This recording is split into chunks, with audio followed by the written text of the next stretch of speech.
and go. Well, good morning, good day, good afternoon, good evening, good night, wherever you are in the world. I'm PL Stewart. I'm here in lovely Canada, Eastern Time Zone. My esteemed guest is in Los Angeles, Central Time Zone. I, I am so, I've been looking forward to this for so long. I'm so humbled and privileged that um, my guest agreed to join me for me, what is a momentous episode because this is my 75th episode of Six Elemental Interviews. I can't believe. Thank you so much, Nikhil. I can't believe I've done 75 of these fabulous chats with the best people on earth, right? The people in the writing community, editors, authors, booktubers, bloggers, people in the community, readers. I'm just so privileged to do this, but I felt like, there's sometimes you have these milestone episodes and you want it to be really remarkable. And so I'm blessed to have a guest that I believe is really remarkable. This is the absolutely incredible. A lot of you know him as Shelf-ESTEEM from YouTube. He has a very popular and extremely well respected YouTube channel, but I think of him as in terms of the soundtrack and music, especially fantasy composition world, the prince who was promised, Nikhil Kopakar. How are you doing today, sir? And welcome. Oh man, well, what an intro! Thank you so much. I hope I can live up to at least a tenth of that. But no, thank you so much, Pio, for having me. I've been looking forward to this all week. Like I mentioned, I've been a fan of your books now. We're reading the fourth one soon, and of the Drowned Kingdom saga. And you're just such a kind person, and just through our interactions in the comments, and then I did get a chance to check out some of those live chats you did with other booktubers, and I checked out the Nerd Level Rising one. Jake's a good friend as well, and I just love how easy you are to talk to. So I've been very excited about this chat, and I really appreciate you having me on. And not only that, for this momentous milestone. So congrats on 75, man. Thank you so much, my friend. It wouldn't be momentous and remarkable, as I said, without you. I, again, I could gush about how much I admire what you do in the booktube space. You're my favorite booktubers. You become must watch, along with people like Jake and Philip Chase and Zachary Shea and a bunch of other booktubers that I may subscribe to a lot of people on YouTube, but there's certain booktubers that I watch their videos, almost every video that they put out that I can. You're one of them. I, congratulations on how well your channel has quickly achieved the acclaim it has, and we're definitely gonna get into the booktube stuff. But I am just blown away by your talent as a musician, composer, and you're world class. I have someone on the other screen here that's a world class composer, and I do want to get into how that came about, and talk about some of the things you've done in your chosen field. But quickly, before we do, I do have to give a quick shout out to my sister from another mother, the wonderful Alicia from Birdie and Yay! How you doing, Lissy? I know Lissy is a dear friend of Nikhil's as well. Thank you so much for coming out. Great to see you. So Yeah, great to see you. Hope you're enjoying Jade War. We're reading Jade War together. Oh, you guys are buddy reading Jade War. I Yeah. love that series. Really love that series. It's fantastic. Yeah. Yeah, it is phenomenal. Alyssa, check out Alyssa's channel. She's a fantastic booktuber. Again, we share the same birthday. I'm honored that Alyssa is she's doing one of the deep dives into my series, Drowned Kingdom Saga, as well on her channel. Check out that if you're reading the books and you want a little bit of a sneak peek into some of my thoughts as the author and analysis for some fabulous people, including Alicia, Jen, and Epic Tales, another brilliant booktuber. They're the ones that are involved in that. So after you read a book, you can check out the deep dives that we're doing. Some pretty lively chats. We're gonna have to schedule another one soon, and for the book 6 of Black Dragon and Red. But thank you so much, Alicia, for coming out. Yes, I am. But yes, she is wonderful. So, Nikhil, you are you live in the mecca of entertainment in the United States, in Los Angeles. You're clearly part of an integral part of the music scene. So, please tell us, how did this journey start? From its inception to you becoming, a world class composer. How did it all start? Oh man. Well, I've always been interested in music. Like I remember when I was like one of my earliest core memories was when I was maybe 2.5 or 3 years old, and I'd learned to work my dad's cassette player, and I would listen to Vangelis over and over again. He had like a cassette of it, and I would think of the songs in colors. So I was like, oh, that's the blue song, or like that's the orange song. And I think it's called like kinesthesia, something like I forget what the name of the term is where you can see sounds in colors, and so that was like one of my earliest memories. And then I found, in high school, like rock and roll, and I was like playing classical piano. I was learning classical piano, and I discovered everything from Black Sabbath and Led Zeppelin to the Beatles and Cat Stevens. And it was all I was just digesting it all. And at that point, I wanted to be in bands, and so after college, I moved down to LA and I started playing in bands. And I was the songwriter in a band called Dream Alive, and we toured around in the US and in India quite a bit, actually, because the rock scene is huge there. And it was very much, influenced by like some of those bands that I grew up listening to. And but around 2012, I scored my first film. And I'd always had this idea of, oh, I want to do film scoring, but I didn't really know.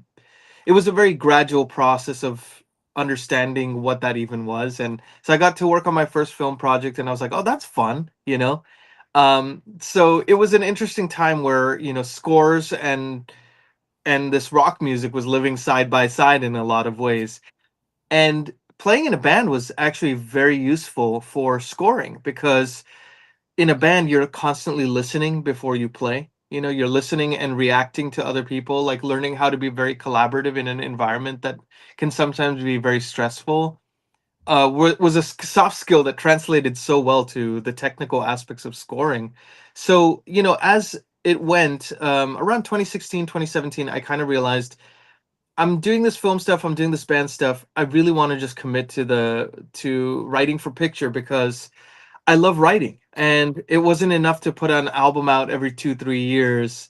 And life on the road is pretty grueling as well. And I love sitting at a desk and writing music every day. It's like that's a really fun thing. So I started that, and around this time, I kind of also fell back into reading. I'd kind of picked it up, and I was an avid reader when I was younger. Like I was like constantly nosing a book. And then around college, I fell off of it, and I didn't read for about 10 years, really. So it was a long break, and I kind of rediscovered it with Stephen King, the Dark Tower series in 2016. And I just started going, I want to read more. And it was a gradual process of going, I think I'm starting to love reading again. uh, every time I want to read a book, it takes me away from the music. Every time I want to write music and work on films and stuff, it takes me away from the reading. How can I bring both together, and then I could have it all, right? Like so, around 2019, I thought of this idea that I would love to pitch on a show or a film that's being adapted that I have no business pitching on, unsolicited. I didn't have the credits at that time to even qualify for something like this. And so it was just more of a thought experiment. I just thought, like, if you start thinking in a particular way, then your decisions change accordingly. So I was like, what if I pretended I had the credits I didn't? Just as like a thought experiment. Let's go down that rabbit hole. It's like, what would I pitch on? Well, I would try to pitch on the biggest thing that I could. So I went on IMDb, which is like an industry website, and I looked up the biggest ones that were just optioned for adaptation, and The Wheel of Time was like the biggest one on there at the time. So I was like, oh, what is this Wheel of Time thing? Never read any much fantasy at that point. So I'm like, oh, I'll just read this 15 book series and see what happens, what could go wrong. So I definitely dove into the deep end, and overcommitted, as I'm wont to do. But Yeah, and I started reading those books and I fell in love with fantasy. And that 2019 was that gateway. And then I was like, it was really a convergence of many different things. At that same time, I was like, I want more kind of notes and extra uh maybe insights into the Wheel of Time as I'm studying this material and maybe writing a piece about it. So then I went online to look for that and I found Daniel Green and Mike's book reviews and I was like, booktube is a thing. So it was like this realization of booktube, a love of reading, and trying to level up my music. And so I wrote this theme for the Wheel of Time series, and I hired the Budapest Orchestra to record it. I'd had quite a bit of orchestra experience at that point because I'd been orchestrating on other films, other composers' films, and also working on my own. And so it was a hat I was very excited to put back on. And so I recorded this with the orchestra. I made a video, and I sent it to production, and I got some good feedback from production actually. But then I also did the hashtag Twitter of Time, which was the big hashtag for the Wheel of Time Twitter at the time, and they started sharing it like crazy. So then Tor.com did like an article on it, and Lauren Balfe, who was the composer on that show that wasn't announced yet, he saw that all, and so he hired me to be on his scoring team. So he really gave me the opportunity of a lifetime.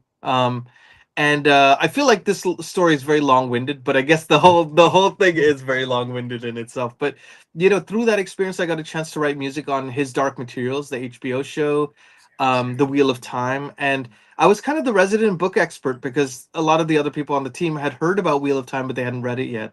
So I would message Lauren, pieces of music for approval. It was like a high chain of approval there, and I would message them to him, and I would say, "Hey, I think in season 3 they're going to tease this character arc. What if we musically kind of set that up in season 2, and stuff like that." And so he like has always been somebody who lets somebody take the ball and run with it, and so he made me the music team lead for season 2. So it was incredible, and that culminated in getting to write a song for season 3 called "The Hills of Tenchiko," which was sung by the main cast. So it was very much a gradual experience of going, hey, that seems fun, let's follow that. Oh, that seems fun, let's follow that. And I feel like everything kind of led to that in some ways, because even with the band stuff, writing melodies and like almost like how a song is constructed, it became a big part of my approach to scoring, especially thematic scoring, where like melody or a specific sound or something is so integral to the whole DNA of the score. So that really helped a lot. And then now I've been kind of trying to take it a step further, like work directly with authors to write themes for their book series. And that's been really fun because it's like, oh, I guess I got to read a 10-book series to study up on it. Oh, shucks. So it's like, it literally is the best of all worlds for me. And I couldn't be more thrilled with, the long winding way it kind of led to that. So long winded answer, but yeah. No, the incredible answer, just fabulous. I'm so enthralled listening to your journey, Nikhil. I have so much Oh, to ask you because there's so much to unpack there. I'm gonna quickly though put up the awesome Brad Miller. Hey, thanks for coming out, Brad. Another hey, Brent. fabulous booktuber, Oh, and sweet. returning reader. Check out his channel as well. Thanks for coming out to support Nikhil, Brad, and say hi and said must have music. What an excellent point. I really have to address that at some point with all the million things I want to ask Nikhil. But yeah, must have music whilst writing. I'm big on that, and I definitely want to bring that up. And yes, Nikhil's journey is very important. So I'm gonna dial back just quickly, if you don't mind, Yeah, and yeah, give us yeah. support. So Nikhil, you were in a band touring all over the United States and India. Like this Yeah. is like these are things that I'm now learning about you, right? And this Oh, is yeah, yeah, the yeah. beauty of these type of chats. So, and I mean, this is the way I look at it. Like, I mean, the U.S. has 400 million people, and India has more than a billion. Like what, what was that like? Like you made records. Like, what was like, man? Like, did you feel you're just living the dream? Like you're a rock star, man. Like you were a Well, little rock star. it's so funny. It's like, that have you ever seen that meme? It's like what I do, and it's like what I actually do, what my parents think I do, what my friends think I do. I think like what my friends thought I did was probably the rock star thing. Like what I did was like, oh man, we have to, get ready for this gig and crazy complications with the gig and getting there and all this kind of stuff. But I will say it was, especially looking back on it, it was an incredible time in my life. Like I feel so grateful that I got a chance to experience that, and I really enjoyed it while I was doing it too. I felt like it was very interesting to see the audiences in America and also in India. Like in India, especially at that time in, let's say, 2016, which was the last kind of set of shows we did there. The rock music at that time had, it felt probably like how rock music was treated in the US in the late 80s or early 90s, where it's very much a dominant force on in music, and a lot of the new innovative artists that are coming out were in the rock genre. So the crowds responded accordingly in the US, and I think that's how it felt like being in India. Like people would tell me they're, oh, we found out there was a rock show and we traveled like an hour and a half, to go, blah blah blah. It's because they don't get a chance to see like an American band play there. That's not like a, an A-list American band like an Iron Maiden, or these ones that have now started touring a lot in India. So it was a very special time. We got to speak at some music schools while we were there, and just chat with like the next generation of musicians. And yeah, it was just it was very special, and I feel very grateful for the lessons I learned. Oh, we just lost Nikhil for a second. I'm sure he will be back. He was just talking about his experiences as a musician, part of a band, and cutting records and things like that in India. So yeah, I hope I hope he rejoins quickly, but we will wait until he's ready to rejoin. I'm not sure, technical difficulties, as I said, so I'm just gonna quickly go to let's see, where is he there. Yeah, he's logged out, but he will be back. Yeah, oh, there he is, right there. There you go. Oh, Nikhil, you there? Hey, Nikhil, are you there? It looks like he's definitely having some technical issues. That's okay. uh let's see, he's trying to make that connection thing work. So internet, like technology, and it doesn't matter how high speed internet, etc. Like things sometimes don't work, so not a big deal at all. Like I said, I know he's trying to connect, so um, I'm just gonna go quickly put up in the chat. Brad says, no energy like a live audience. I've acted on stage and had that experience. Wow, all these really talented people, like actors, Brad acting on stage, Nikhil. Oh wow, like just the talent, right? It's crazy. Oh, let's add Nikhil again. There you go. Oh, yeah, you're Hey, back. Yeah, all I got right, you. better late than never. I'm so sorry about that. Jeez. Oh, don't worry about it. Don't worry about it. It's all good. I'm just gonna remove the other one there and there. You're back. So I we were guess it's just quickly. tradition. This must happen every time we chat. That's all right, man. It's all worth it. Getting to chat to you doesn't matter how many times we have technical difficulties. It's all.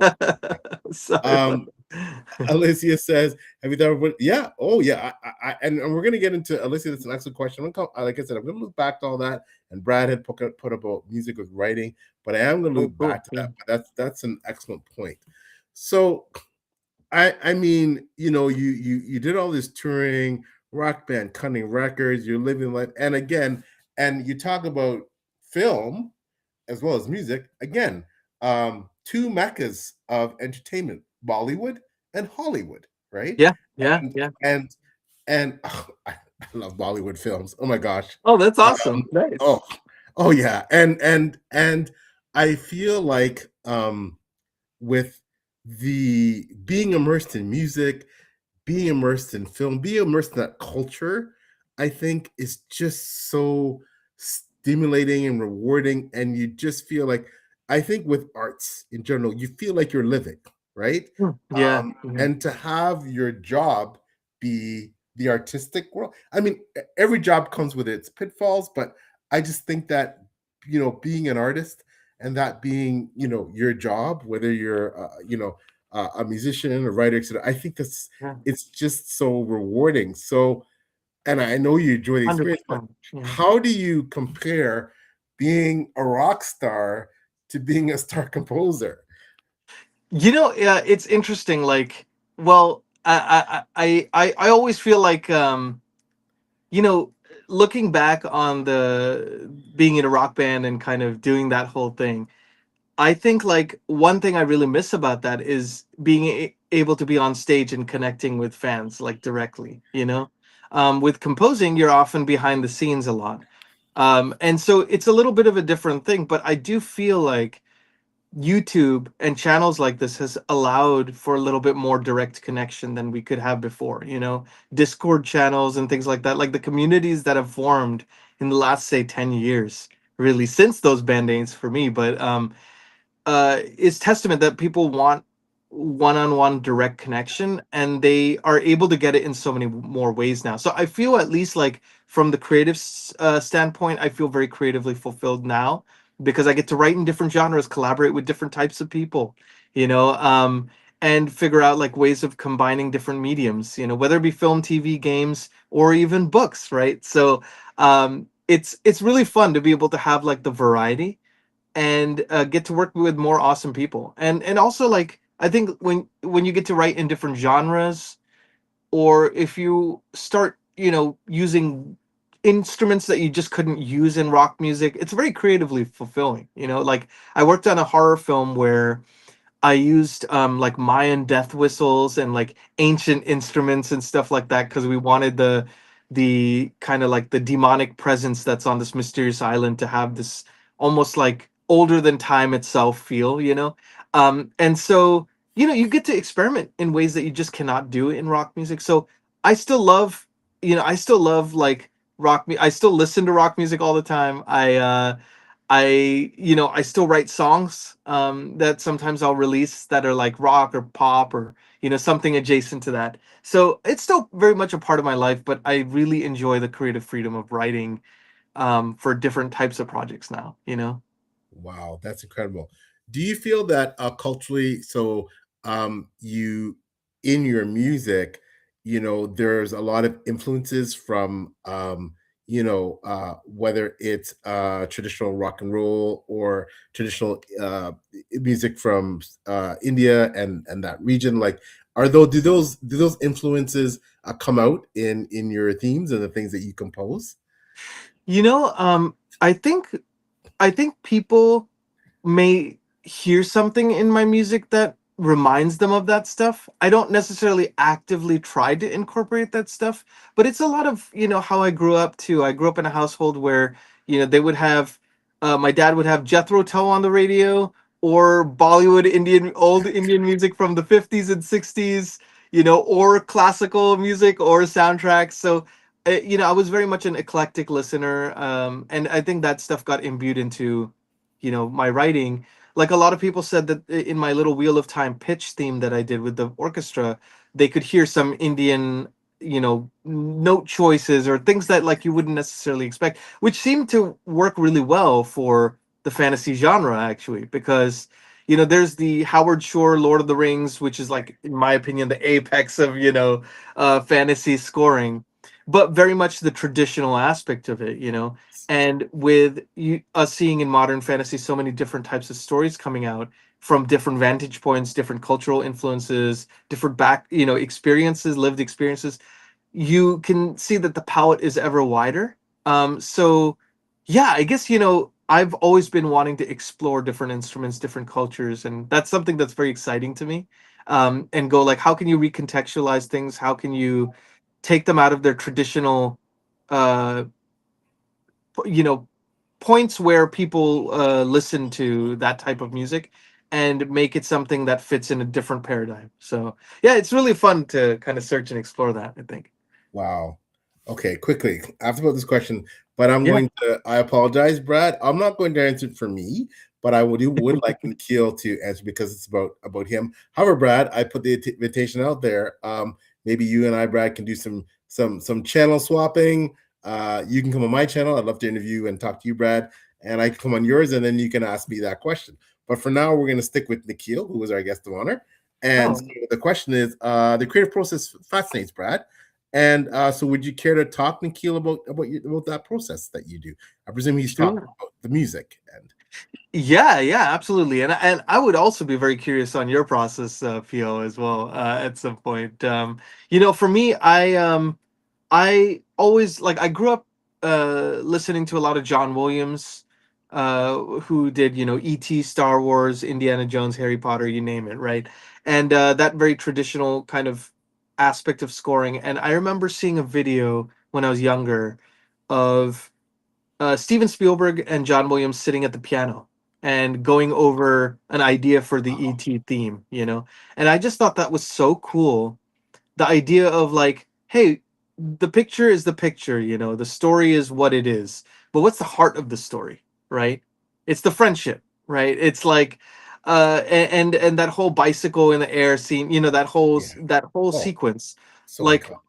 it's so iconic, and that melody is so iconic, but they were definitely going over the melody together away from the picture on the piano, and that was also due to technological limitations of the time. But I always thought that that was really cool because you get to the heart of the story first and then you build stuff around that. So I do a lot of that. Like I'll watch something that I'm watching, or I'll read something that I've been reading, and then I'll sit away from it for a little bit and go on the piano and try out melodic ideas till I land on something, and I'll play it almost like I think of it like sculpting, It's like where Yes. you sculpt away the stone until what remains is the statue. The same idea with the melody is like you kind of have it, but you just keep playing it over and over again, and the bum notes start to drop off, and it crystallizes into a very solid melody. And once you feel like, oh, all the notes are in exactly the right place, then you have a theme, and maybe that theme represents not just what the world is about, but the relationship between father and son in the story, or the relationship between that person and their search for identity, or whatever the heart of that story is. And then you get to that, and you build everything around that. And I feel like that's a really nice foundation to work from. Wow, that is incredible. And I just, because again, of course, I did watch The Wheel of Time. Oh I yeah. read the book years ago, but I did watch it. And of course, at the time I didn't realize that you'd done any work on that show. But of course, once I found out, I went back and re-listened to your song over and over and over and over Oh again. man. And it was just, Hey. wow, it's just like, you're so talented, Nikki. It was just fantastic. But did it ever dawn on you? And we're going to get into some of the other things, projects you've done. Like you said, you've been now doing scores for different authors. Did, like, was there a minute dawn to you? It's like, this the Wheel of Time, man. Like, you know what I mean? Like you're on you're composing music for a major fantasy series on a major streaming service.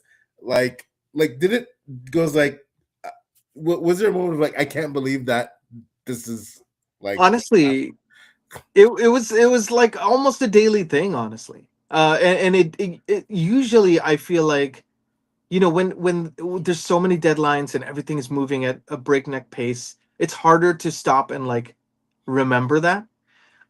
However, I truly felt like every time I'd sit and open up my sequencer and like look at the picture I was scoring to, or every time we were having meetings on it, or every time I was sitting away from picture and like working on that Hills of Tenchiko idea or whatever, I was like, I cannot believe this is my job right now. And even I would say, even before I got the opportunity from Lauren, even the idea of writing a theme I was proud of, that felt like it represented what the books made me feel like. There was a specific moment in book two, where a huge event happens in the Great Hunt. Kind of the last third of it is a cataclysmic moment, and I remember what I felt like. It encapsulated to me like, oh, I love fantasy now. I love this genre now. If this is what fantasy is, I want to digest everything, and that feeling kind of translated into the music. And so even when I was writing that theme, when I had no shot of getting on the show, well, even then I felt like, oh my God, I get a chance to write, like express my love of the series. Then when people started sharing it, I was like, is this real life? The people who read this and love this and have read it several times, they love it like the music, or they feel like it represents what they felt like. That at that point I also felt like, is this real life? So even before I got a chance to work on the show, I felt like, wow, this is so cool, that direct connection between, you know like the author, the fandom, and the music. Like, what a cool new avenue that I just never knew existed, really. Well, I'm so So happy for yeah. you, Nikhil. There, it's you so deserve it again. You're so skilled, so talented. I just, you just amaze me. And I know for me as an author, as Yeah. a reader, as a fanboy of art, of literature, of music, of film, of the combination of all those, of soundtracks. Brad, I want to combine these kind of where I'm going here is that Brad put up earlier that must have music while writing myself, Oh, that's and cool. Yeah. and Alicia asked, you thought I'd bring music to your book. So in my mind, and I am a big no, not just in my mind, but actually, I often put on soundtracks from some of my favorite movies, especially historical fiction or fantasy movies when I'm writing my books. And I have certain tracks that I play for certain types of elements of the book. So if I'm writing epic battle scene, if I'm writing a very dramatic confrontation between characters or political intrigue, something is stirring the air and it seems it's very tense. Like I have those tracks that I put on, and I know, I again, after listening to Wheel of Time and seeing and hearing your contributions, that's why I can easily anoint you the prince who was promised that. Oh Again, man. so talented. For me right now, and because I'm a huge George R. R. Martin fan, and because I'm a huge Game of Thrones, Song of Ice and Fire universe fan, and a huge fan of the shows, I mean, my Lord and King is Ramon Djawadi. Like Oh, unbelievable. I Yeah. just like, I mean, I don't understand how musicians like yourself, like him, like how they're able to capture you touched on earlier, how they're able to capture the tone of what's happening and match that to the precise notes that just make you just like inside you can literally feel the tingles on your hair standing on the back of your neck on how and you or move you to tears or I just I'm just blown away how you Mr. Or people who do soundtracks are so skillful with that stuff. It's just yeah, I'm just dazzled.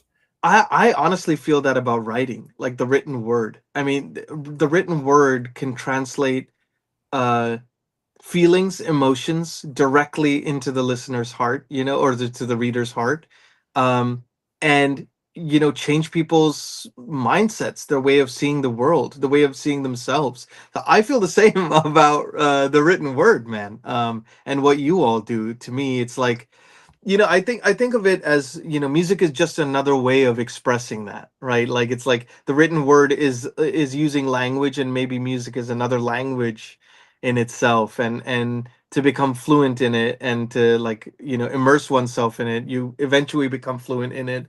And just like diving in, like, the have you ever heard that idea of like the quantity equals quality approach, where it's like, yeah, I think it was some experiment with I'm very much paraphrasing this, so please excuse me if I get some of the details wrong, but there was an artist, like they were commissioned to do, they were given a month, and then one group was commissioned to do their very best work, and then the other one was to commission to do as many paintings as they could in the month. And typically the ones that ended up being judged the best were from the quantity pile, the ones who were like really cranking it out. And so yeah, I think, just like, I'm sure it's the same with writing a lot and becoming a better writer as a result, or and playing music a lot or writing music a lot and becoming a better musician or composer. So Yeah, yeah.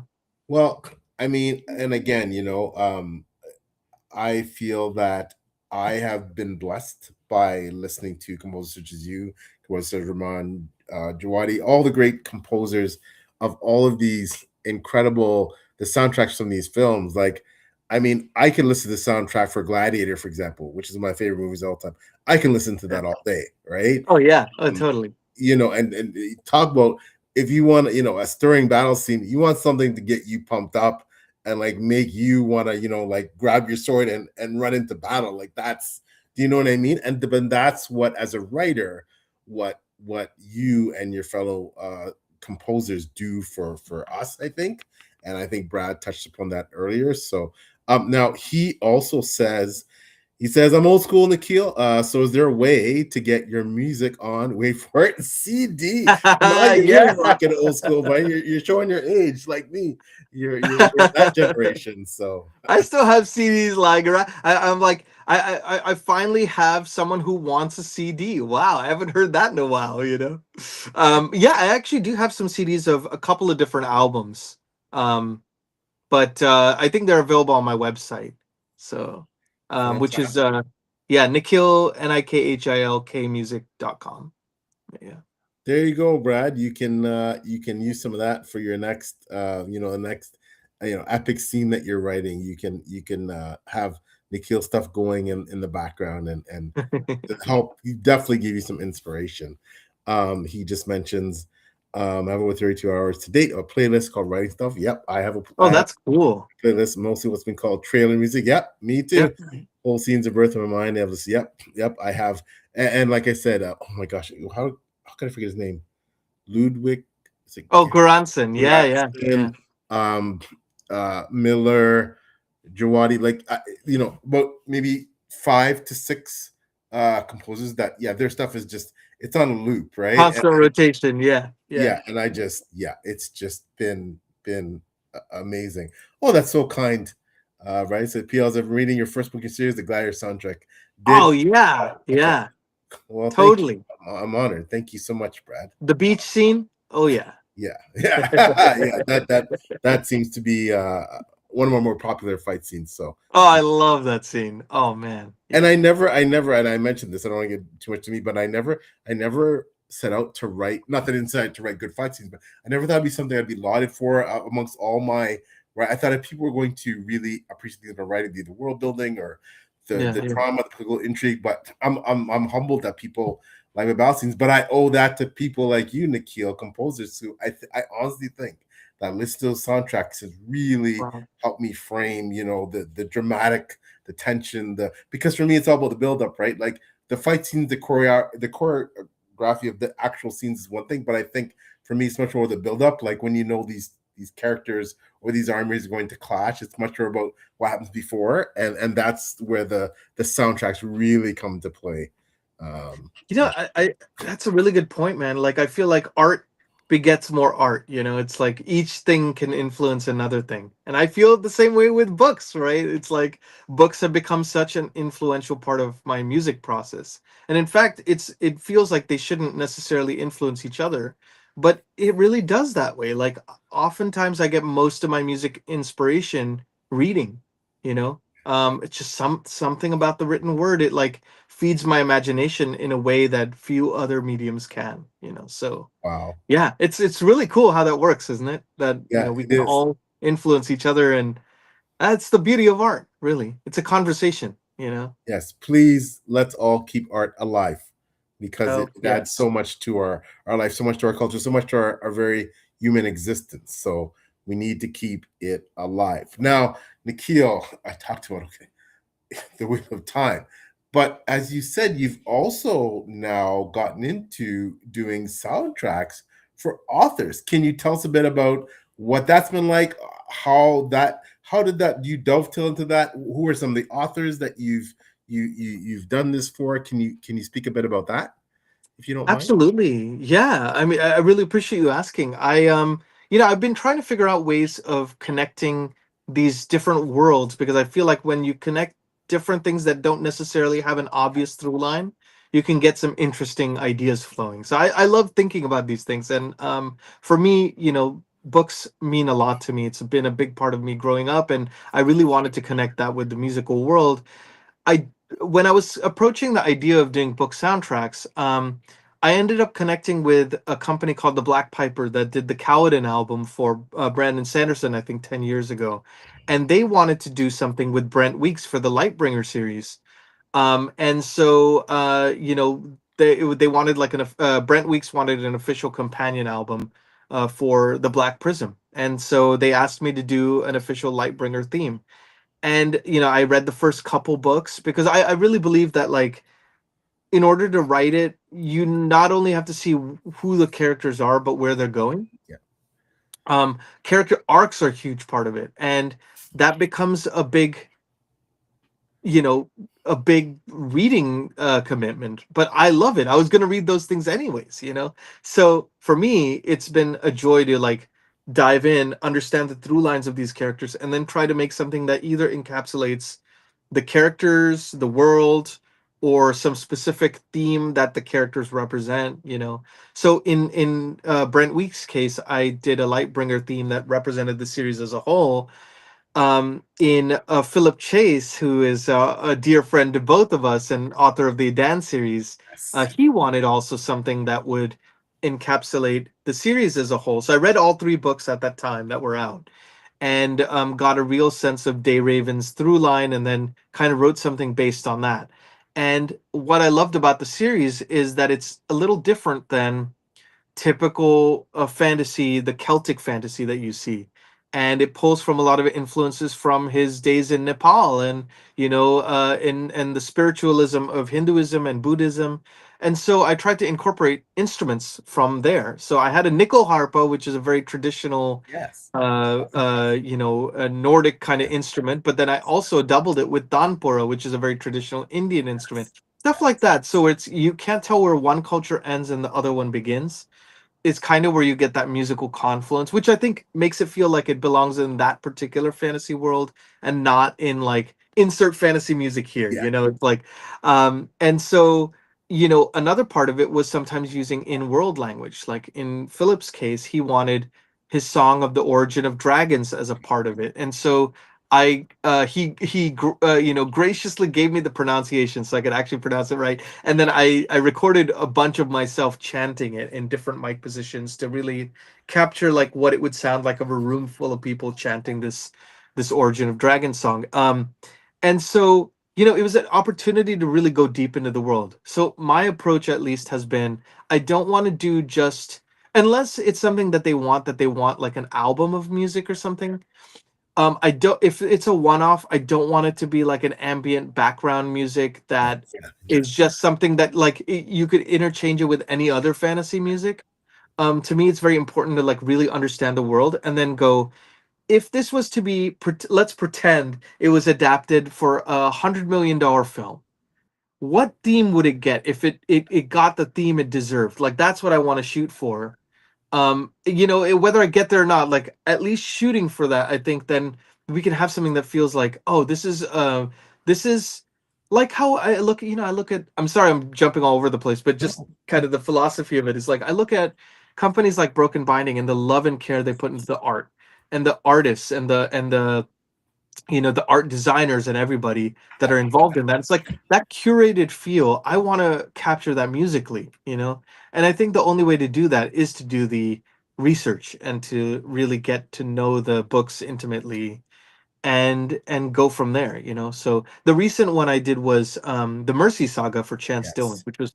which was really fun because he wanted something different. He wanted an opening scene of the prologue of the first novel, which really sets up one of the characters, Alavis Lightseeker's kind of character arc. So there is a before times, a big cataclysmic moment, and an aftermath. And so I built the music around that, and I hired this amazing cellist to record cello. And so the theme appears three different times, but in three different contexts. One is, with the calm before the storm, more melodic and regal. Then there's a battle sequence, so it's much more actiony, and then the aftermath, which is much more morose and mournful. And so, yeah, it's just a way to play it as if it was adapted for a big budget film or TV series. To give it that treatment, I think, is the fun.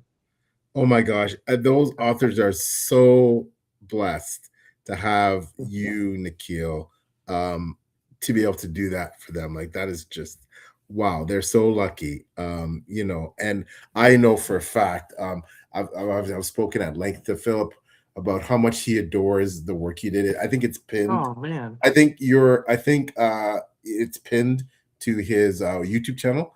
I think. Yeah, yeah, yeah. For and just like when I listened to it, I was like, wow. And I listened to it over and over again and just absolutely fantastic work and truly captures because I'm a huge fan of Philip and his writing and Yeah, his that's my current top indie fantasy series of all time, yeah, yeah, yeah. Dan Trilogy. But your music was the perfect companion and complement to that That series. So coming from an author and a fan of that series, that means extra much to me, man. So I really I felt like that piece was made extra special also because Philip Chase's daughter, Rowana Chase, played the yes. cello on it. Yeah. Because she was going, her school had like a recording studio set up. So I mean, the cello is beautiful. I Oh, really hope I get a chance to work with her again on something because like her cello playing is just on another yeah, she's level. a brilliant Really. musician. I think she's going to Juilliard or Juilliard, yeah. she's like she's legit. She's Like wow, very accomplished, yeah. very accomplished. And So that's amazing. and the way she played each note, it felt like when you listen to that recording, it feels like each note counts, you know? And that's a large part due to her performance. Wow, that's Yeah. incredible and so meaningful because of course Philip loves you. You're a dear friend, and then having his daughter and to have you two pair together, I think is just This is a match made in heaven. That's just so amazing to hear. Like that just warms my heart. That is absolutely amazing. And Brad says yes, those author soundtracks are absolutely stunning. I totally agree. Oh man, For them thanks. promos. I haven't heard Chases yet. I do have to check that out. But I know I absolutely loved Phillips. So Oh, thank you. Thanks, guys. now, Nikhil, and you touched on it a bit, like you found out BookTube was out there. You started watching some of the really big. I know BookTube is this massive thing. There's channels, BookTube channels with millions of subscribers, but in my corner of the world, the ones that I watch, Philip and Mike book reviews, they're big channels to me. They're very big Oh channels, very yeah. prominent channels, very popular channels with substantial following. So you discovered that. So I'm hearing what you're saying. What made you actually decide? You know what? I'm gonna start my own channel. I'm gonna make the commitment to post regular videos and put my thoughts out there about writing and fantasy. What got that going? Well, it's interesting. Like I remember discovering Mike's book reviews in 2019 and Daniel Green at the same time. And around 2021, I started thinking, man, I would love to do a channel. It seems like BookTube is also exploding, like more cool creators are on that platform. I want to be a part of it. But I also felt like, do I have anything to really say? Like everyone is so much more of a reader than I am. I have so much to learn about the fantasy genre. Do I really so I didn't really think too much on it beyond that. I was like, oh, it would be fun to do someday. And then I worked with Lauren, and it was like I was working with Lauren full time, and then I was also working on my own projects. So I was working between 2021 and 2023. I probably worked like 100 hours a week for 90 to 100 hours a week for like 2 years straight. It was insane. So there was definitely no time at that time.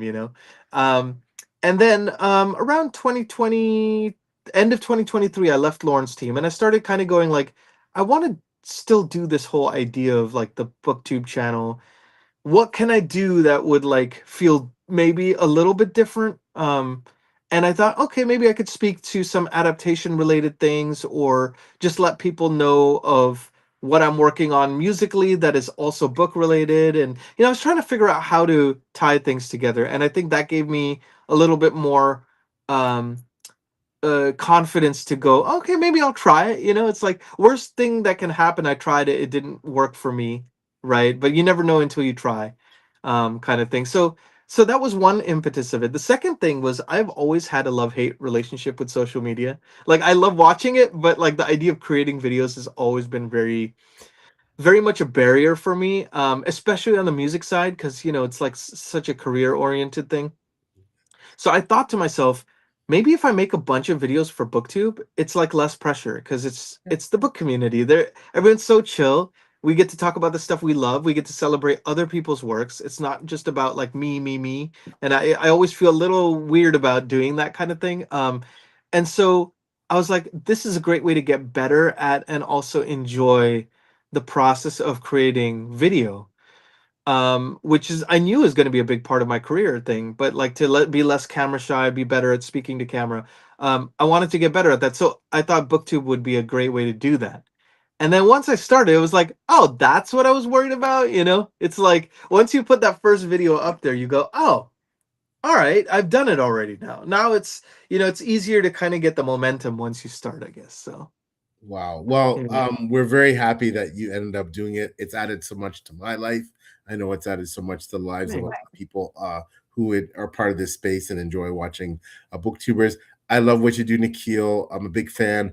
I am personally, my personal taste is I love booktubers who combine that intellectual, thoughtful, deep analysis and insights with Yeah. the more plain language. Hey, I gushing about this book. This is why I love it, and you do that so perfectly. And but the biggest thing is you're such a genuine, sweet person, and that comes out on like very much anybody who I know that has met you, talked to you, knows you, or watches your channel just gushes about how wonderful you are as a person. So I think that shines through, like your Oh, personality, thanks, and man. you're so Right so back at you. Jeez. effervescent and just like you're so enthusiastic and that smile, right?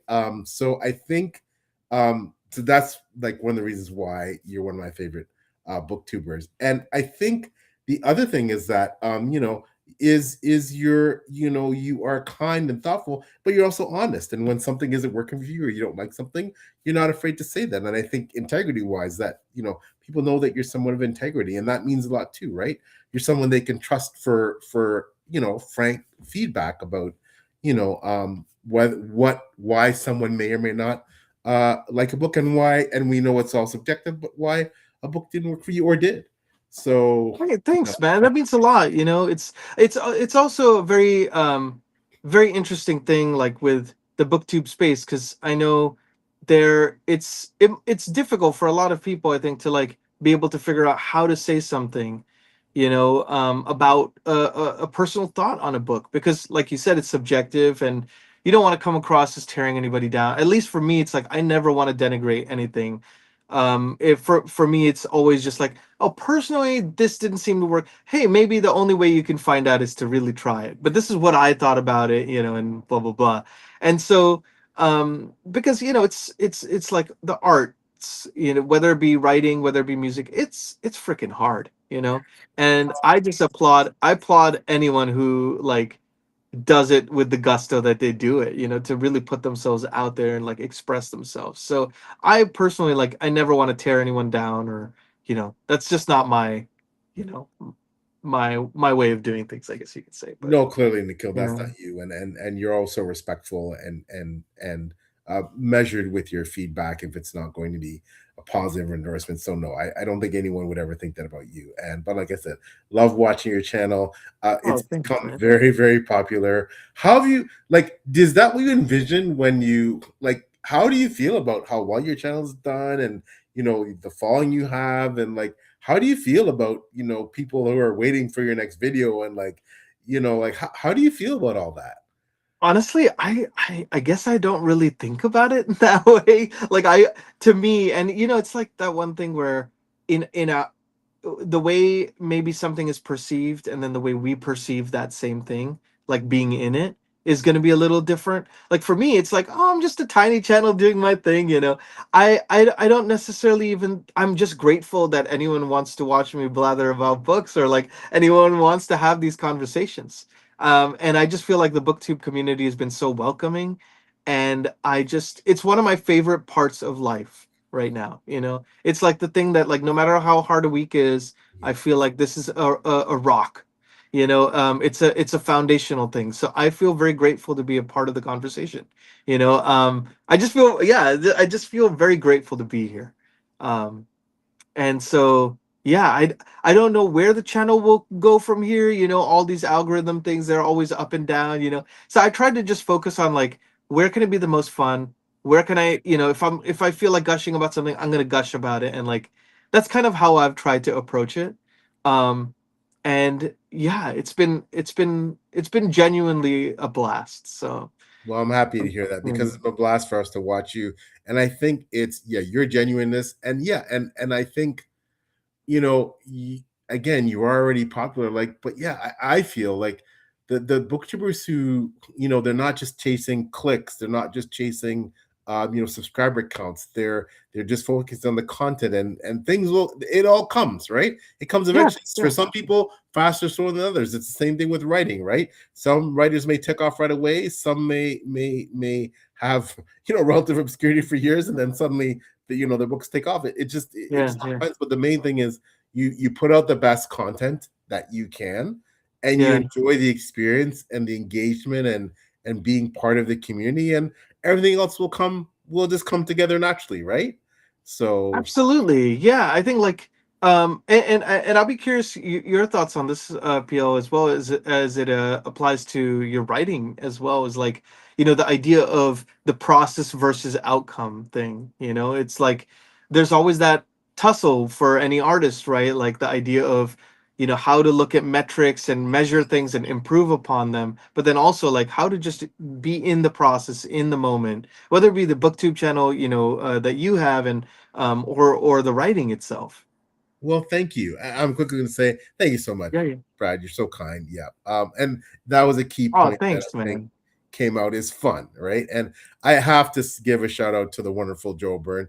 Joe, man, Oh, hey. great to see you, brother. Always a good day when Joe shows up. A fabulous writer and a booktuber himself, but an awesome Oh, yeah. writer. His Hybrid Helix series. We talked about fun.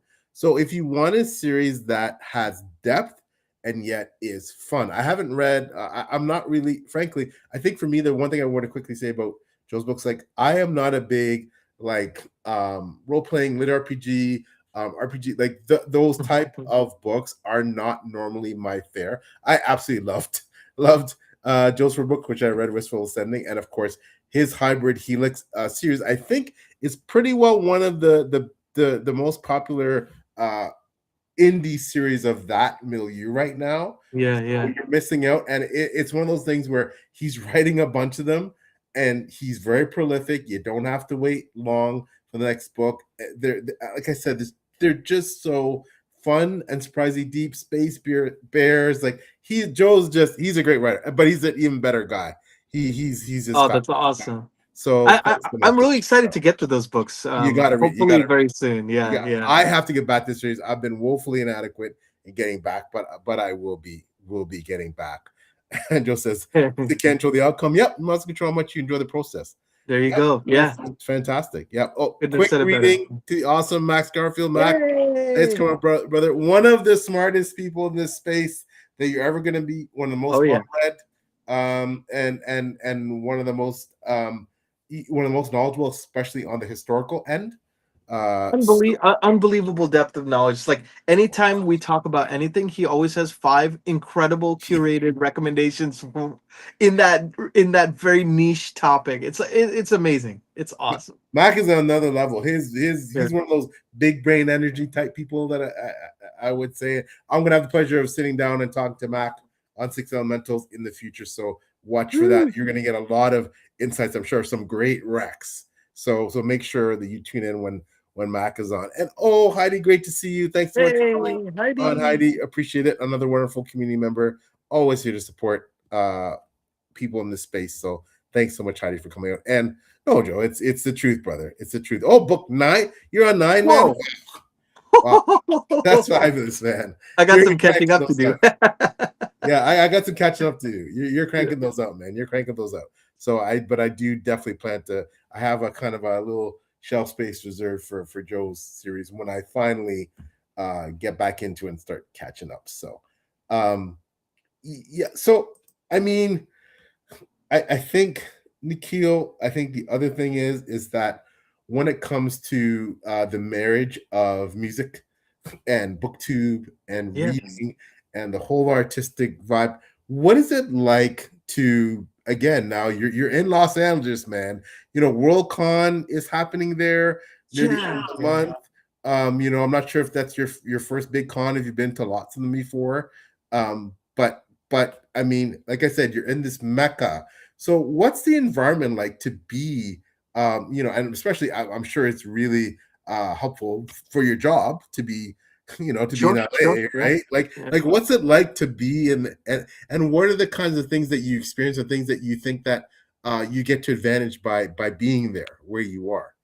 I really believe in the proximity effect, the idea that like when you're around the things that are happening that you want to be a part of, you can somehow be a part of them.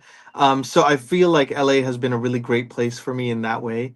Um, I think as far as like, it's very interesting because this new idea of the marriage between books and music is kind of a little bit uncharted territory. Like not a lot of people are doing that in an official capacity, and also it's not a lot of people know about it because it doesn't quite exist in an official capacity, Yeah. right? So it's been kind of fun to like have conversations with people about that, which has been really nice. But one thing I've noticed is, LA always gets that bad rap of like, oh, very fake or shallow and this and that, and those pockets definitely exist, but some of the nicest, warmest, most community oriented people I've ever met in my life are in LA.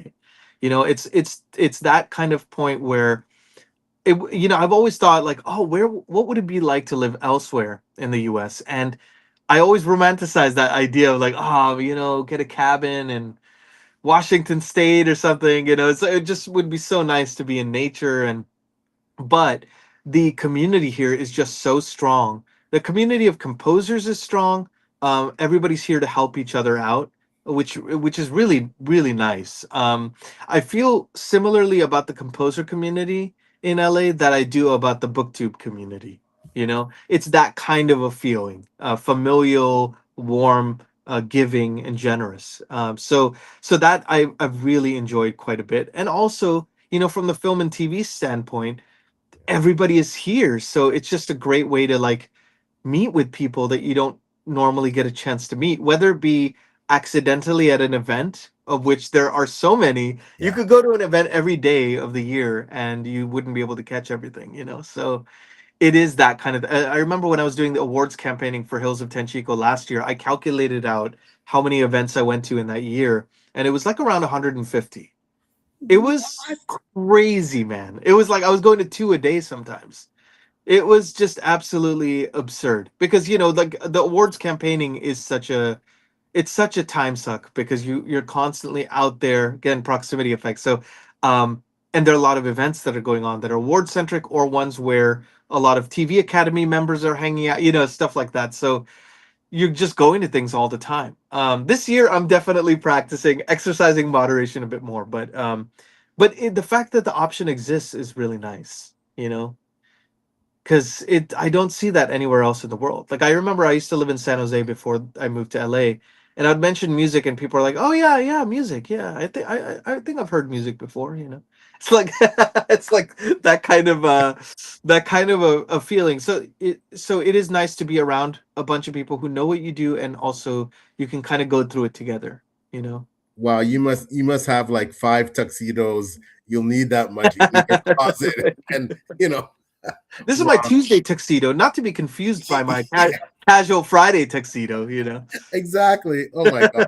That's amazing. It sounds just so vibrant, so fabulous to be busy and frantic in some ways, but it's just It's a lot good. of fun, right? So Totally. It's exhausting but really fun. yeah. And Brad said working on it. Brad, you know what? I mean, Yeah. I've been to two World Cons now. So my first one was Yeah. and my first time across the pond was with my lovely wife Deb, and we went to Glasgow for Worldcon. What an experience! Like I think it. I mean, when Deb and I travel, we make it so that it's a combination.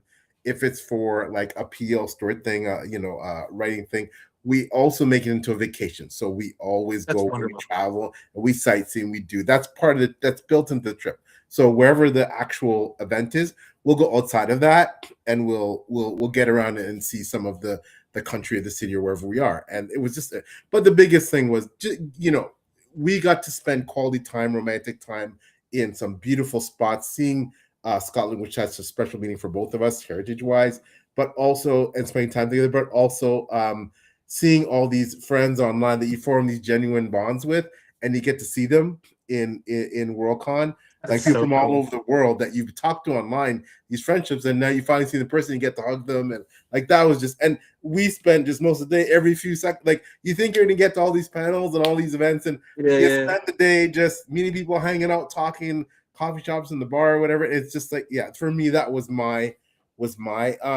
experience. Of course, the first year I didn't really have any panels when I went to Glasgow, but in Seattle I was on several panels. So and I did like a table talk, and like so that was a lot busier for the PL Stewart, but we still really got to enjoy Seattle. We spent a lot of time, beautiful, stunning city, beautiful people. We got to spend a lot of time down by the waterfront and the fish market, and it was That's awesome. so cool. So, but Did you have a favorite of the two World Cons? it'd be hard to choose. I guess Hard I to have to say, right? say Glasgow because it was my first, and also getting to go with Deb and go to the UK was somewhere, and get to see Scotland. Like we fell in love with Scotland. That's Like amazing. Yeah. we fell in love with Scotland. We went out to the Highlands, we toured like Loch Ness. We we went out. We stayed in this little place called Brent Island on where there's a beautiful beach. It was just like this quaint little beautiful bed and breakfast where I had, and I'm born and raised in Toronto, big multicultural city with I had the best Indian food in that I've ever had in my life, and I've eaten a lot of Indian food at Yeah. that particular bed and breakfast, and Wow. it was just I cannot That's so get awesome. over, and the portions, and like, and we could barely finish, right? We start off, and you get like the naan bread and stuff, and then like they brought like Yeah, the first entree was like I think tandoori chicken or something, and we were stuffed, and we were like, we have to eat this. Like we like, this is so good, but it's like yeah. yeah, it was amazing. But and that's the beauty of traveling. Oh, You get to experience these things, right? So absolutely. Absolutely. It's what a great excuse to like make a big trip out of it, you know? yeah, Joe, yes, I did get to meet you there. Yes, that was definitely Ah, that nice. my friends. So yeah, I got to meet people like Joe and John Minton. Like it was just Oh like yeah, right. you just it's just such a wonderful feeling to like be able to shake people's hands, hug them, and these people that you admire, that you really care about, and but you've only dealt with them online, and you get to see them in person. That is amazing. Yeah. Let's say, yeah, the UK, you got to do it. You got to do it. Oh yeah. It's and everything's so close, right? Yeah. I'm from Canada, one of the biggest countries in the world. So your traveling is huge distance to get to these places. But in the UK, everything, and in Europe, everything's really close. Like like in Canada and where I live, especially in Ontario, like driving an hour for work is no big deal. In the UK, you're in a whole different region, right? Right. Yeah, yeah. When you're driving an hour. So yeah, that was that. And I used same to with live in LA. Switzerland. Sorry, go ahead. Oh, sorry. No, I was just gonna say I used to live in Switzerland for a couple of years, and at that time, I remember, we were close to France, so my mom would do grocery shopping in France. I'd be like, "I'm going to Wow. France. I'll be back in a So couple cool. hours." It's like, what? Couple hours? That's so cool. It's crazy. Oh wow. Yeah, That's so cool. That's so the cool. distances are insane there. Yeah, Yeah. But please tell us quickly. You're going to LA, and you're going to be on some panels. I understand. Like you're going to be giving some talks, and like. I will be. Yeah, I'm doing one presentation on the hills of Tanchico and basically how the writing process went. So I'm gonna basically like rebuild the track from ground up, starting with the guitar, adding more elements, and kind of just going through step by step like how that song for season 3 came about. So I'm very excited about that. And then I'll be on one about it, it's called Interdisciplinary Futures, and it's basically about the link between sci-fi, fantasy, and other media. And I think it's a really cool panel because there'll be people working in books, people working in film and TV, and you're starting to see a lot of these different mediums become combined in interesting ways. So we're gonna explore that in that panel, and then I'm doing like a table talk as well, which will be fun. I've never done anything like that Oh, before. you're gonna have a blast. Those are some of my favorite parts of the event. If you're going to be going to a Worldcon in LA, I believe it's at the end of the month, go look for Nikhil, check out his panels, check out his table talk. He's just such a wonderful person and a brilliant mind. And yeah, so definitely hook up with him for a chat, a coffee, etc. Totally, please. Nikhil and I, we had the pleasure of, if you haven't seen the live already, we're chatting with Tad Williams, the brilliant Hmm. fantasy author, the iconic fantasy author, with Philip and Books from Vegas Con, of course, another brilliant booktuber.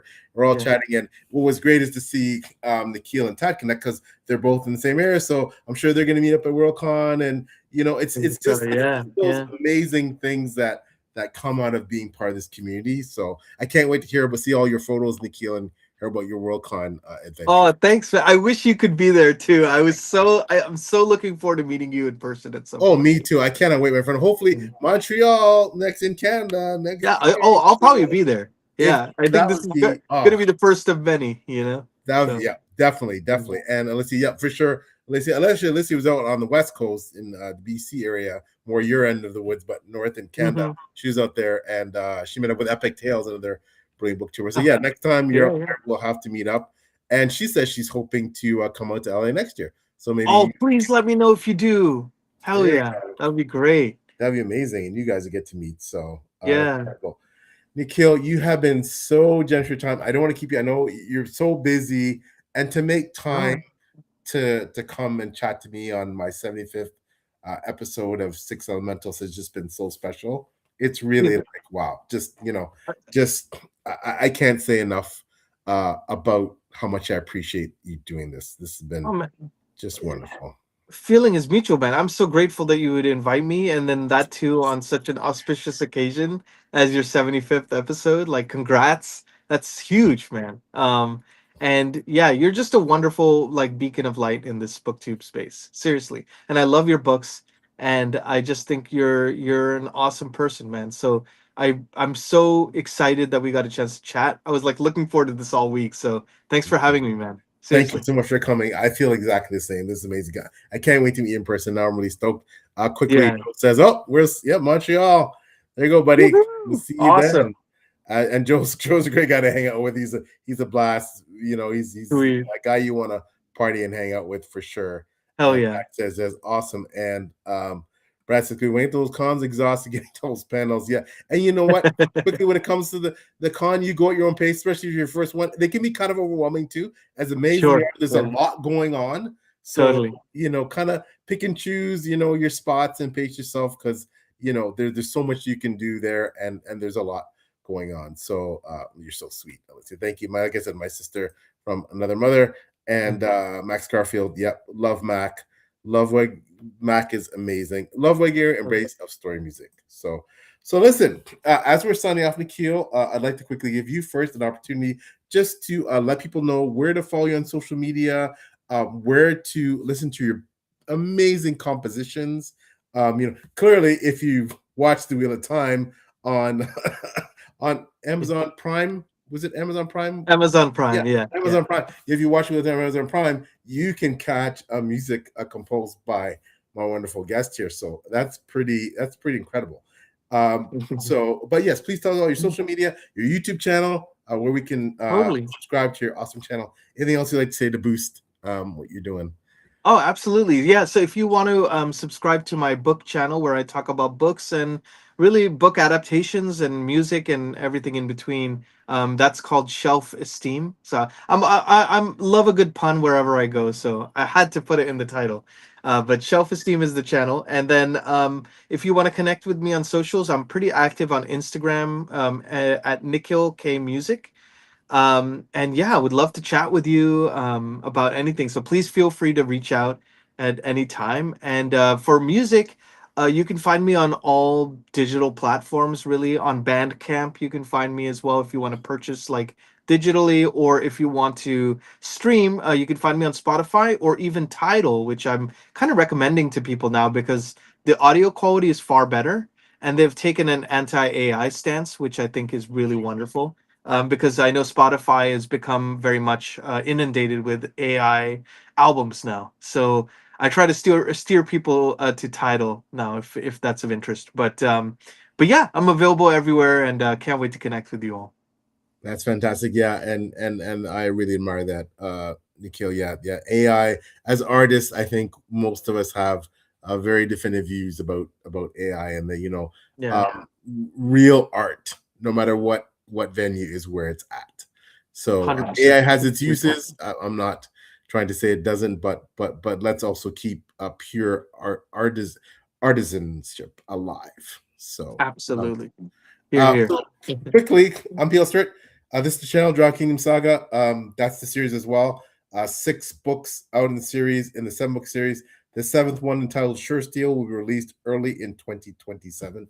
Thank you. I'm honored that I have brilliant booktubers and people such as Nikhil, um, uh, David for Four Corners of the Page, led by Zachary Shea on his channel, Nerd Level Rising, and Philip Chase. These incredible minds that are like to have them talk about my series. Like that's pretty humbling, right? That's every author's dream. So check out their deep dives into my series. I think they're up to the 4th. That they've done the 3rd book, Lord and King, and they'll be Hmm. doing, Lion's Pride at some point in the future. So, but check out Zachary Shea's channel for that, and of course, like I said, Nikhil's involved as well. Quickly, I also boost up my anthology, Shapers of Worlds, Volume 5. Some brilliant authors in this anthology. Don't just read for my story for a start, but read it for the awesome authors such as MJ Kuhn, etc. This is my first foray into, we could say, fantasy horror, but it is connected with my John Kingdom universe. Nikhil, if you'd like an arc of this, I'll send it to you. Oh Of my God, I would be honored. Are you course, yeah, serious? That's amazing. my story Forest Dark is in about the middle of it, but please read it for all the amazing authors in that anthology. Shapers of World, put together by the brilliant, the absolutely awesome Ed Willett, who is a world class and award winning podcaster with his shape his World Shapers podcast. So Cool. I'm also in this space. Page chewing on the page chewing umbrella, the page chewing interviewing series with my awesome colleague Taylor from Maybe Between the Pages, brilliant booktuber and interviewer. Check out her channel. Um, Finally, social media at Peel Store Writes is everything. Blue Sky, Instagram, Facebook, Twitter, X, whatever you want to call it. And I'm also assistant editor, and I'm part of the Before We Go blogging sites and the Grimdark magazine site. So shout out to Adrian Collins and Beth Tabler and all the leadership there and all the wonderful bloggers and contributors and editors and everyone involved in those 2 outfits. They really add a lot to and now I gotta give a quick shout out. Joe, the character, I had to write them down. He's hilarious. And before I sign off, we can't sign off with having one of our favorite people join the chat. Oh, Dear Dr. Phil. Fancy himself, the wonderful Philip Chase, who we love. Thanks, Philip, for We coming gushed by. about you a good deal, Philip. So Yeah, we did. So watch the replay, Philip, and get embarrassed about how much we talk about how much we love you. So to the best. Thank you so much, sir. He's always so busy in a chat, he said. So yeah, not surprising there, but yeah, Philip yeah. is absolutely fabulous. So with that said, thank you so much, everyone who joined in the chat. You guys are all marvelous. Thank you for everyone who's going to watch the replay of this amazing discussion with the fantastic Nikhil from SHELF-ESTEEM. You're what makes this type of long form content wonderful. Long live long form content. One of the best parts of BookTube, I think. So once again, check out Nikhil's channel. Check out all of his award-winning world-class music. Check out if you haven't watched the Real-Time Fan with the books, and you haven't watched the show. I mean, whatever you think of the show, check it out just for Nikhil's music alone. So, and check out Philip's. Nikhil has composed some brilliant music for Philip as well, and Philip, of course, his Edan trilogy is my current favorite self-published fantasy series going. And Nikhil made some absolutely astounding music to accompany that. It's pinned on Philip's channel, I believe, that music. So check that out. All right, everyone. For Nikhil, we are signing off, and we'll talk to you later. Take care. Thanks, everyone. Bye now. Thank you. Bye.